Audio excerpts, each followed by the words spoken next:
Have you ever sat in a meeting and watched someone share an idea that you had a week ago and got all the credit for it? It sucks, right?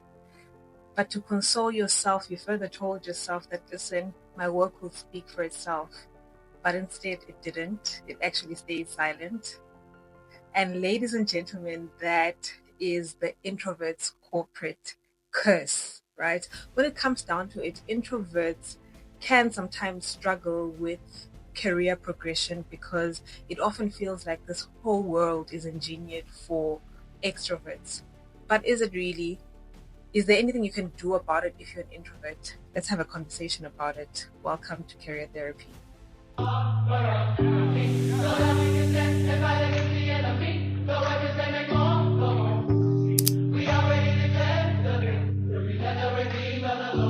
So, hello everyone. My name is Noit Mdluli, and yes, I am also an introvert. My social battery drains faster than my iPhone battery. Literally, I need quiet time to think clearly. I prefer writing over talking and small crowds over big crowds, right? So, if this sounds familiar for you, then you might prefer being brilliant behind the scenes, which after a long time makes you start feeling like you're not having enough impact, or rather, you're invisible, you know. So here's the uncomfortable truth. We're often told that hard work pays off, but no one warned us that quiet hard work isn't really heard, you know. In today's competitive context, hard work isn't enough, especially post COVID. Being out of sight often feels like you are out of mind, you know. And let's get real. Perhaps you've been overlooked for a promotion because your senior leaders were not aware of you or even your accomplishments, right? Or maybe your quiet demeanor is most of the time mistaken for lack of passion or lack of interest, right? And we need to make sure that you are seen and acknowledged and you open yourself up for new opportunities and support, right? Let me tell you something about our extroverted colleagues. They literally are popular, they speak up in meetings, even if their idea isn't brilliant. And they're praised for that, because, and rightfully so, I mean, they contribute, right? And they make people feel good, they're friendly, they make newcomers feel welcome, and make their managers feel like their work is in good hands. So, in a workplace that praises the loudest voice, introverts need to find ways to speak up without shouting, right? So, as an introvert myself, I really get it, and you've probably never learned how to approach this type of self advocacy. And, or worse, literally, it's something that you've been discouraged from developing altogether. I do think that it kind of sometimes does um, tie back to esteem or confidence or anything else that could be there. But it's really unfortunate if you find yourself in a situation where you've been discouraged from advocating for yourself. So the question is, how do you stay true to yourself and get the recognition you deserve without faking extroversion, right? Let me share 5 introvert-friendly ways to be seen or to be visible in a comfortable way for introverts, right? The first point is speak early in meetings. So introverts have this tendency of fading into the background during meetings, deliberating too long or overthinking their contribution or deferring authority to other figures in the room. I feel like Norwich, maybe Norwich should take it. Or like overthinking your contribution, kind of thinking about will it make sense, will it land, and all these over indexing on your point. So please try and say something in the first 5 minutes. It doesn't have to be groundbreaking.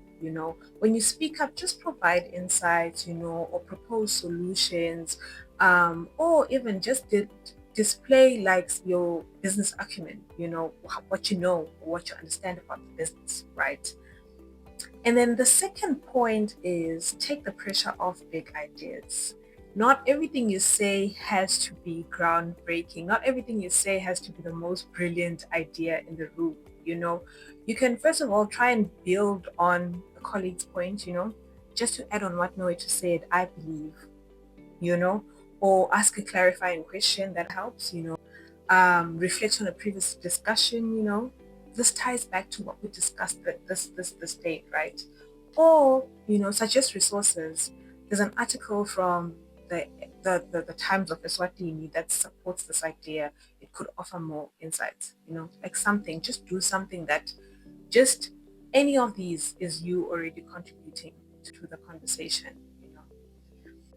Point number three is use assertive language, So swap the self-deprecating statements for more assertive language, You're not just throwing something out there, you are contributing and you need to own that, right? So instead of saying stuff like, this may not be right, but just say another approach could be, or instead of sorry, this is off topic, just say to try broaden our perspective, I believe, instead of saying this is just my opinion, based on my understanding, So all these, just swap all these, get rid of unsure language, and then use assertive language. Okay.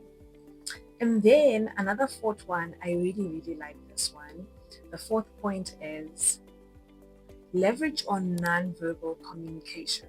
So, unlike real time conversations that demand immediate responses, written communication allows for a more reflective and deliberate approach, which is a perfect fit for introverts. I live by this, because I also like writing a lot. So I do understand how when you write, you take your time, you're able to rethink, to reflect on what you're writing, and it's literally more comfortable for you. So you can use your emails, you can use your LinkedIn posts and any other platforms, you can use your websites or blogs or whatever else that you feel is comfortable for you to kind of express yourself, And these are literally an introvert playground. They allow you to reflect, refine, and shine in your own voice at your own time, So I really, really like that one. The fifth and last point is lead with gratitude. And I really, really like this one because introverts often find themselves in this tug of war between humility and visibility, right? They kind of want to be modest, but also on the other end, they recognize the importance of kind of claiming your successes, right?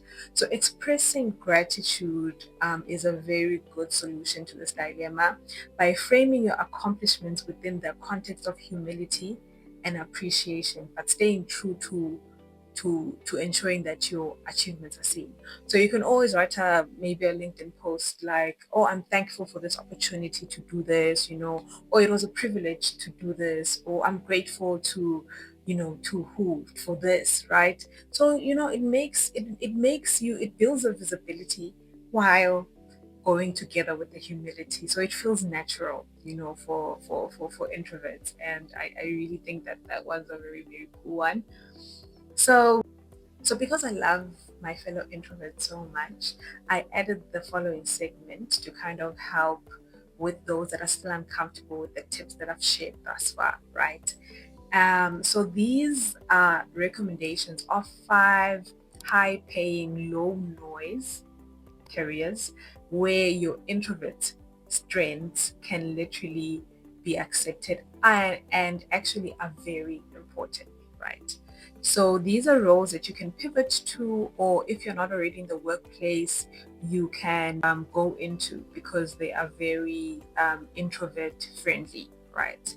So the first role that we have here is a radiologist. So radiologists kind of often read medical images like x-rays and MRIs to just help doctors diagnose illnesses. So it's detailed, focused work that is mostly done alone. So it literally saves lives without needing constant interactions, right? So I like that one. And then the second one is a software developer. So you just kind of write your code behind websites and apps and systems, and it's creative and logical, and you kind of get into a flow, and most of your work is spent problem solving in the system, and less time is spent in meetings. So and that one is my favorite, and you'll know why. One day you'll know why. And then the third one is actuary. You can be an actuary, where you analyze data and calculate financial risks of things like insurance and pensions. It's all about numbers, patterns, and probabilities, and you get to do it quietly behind the scenes. And then the other one is biochemist, where you study processes of living things, often work in a lab, but there's some hands-on science or like solo research stuff there. It's perfect for curious minds that enjoy quiet environments, right?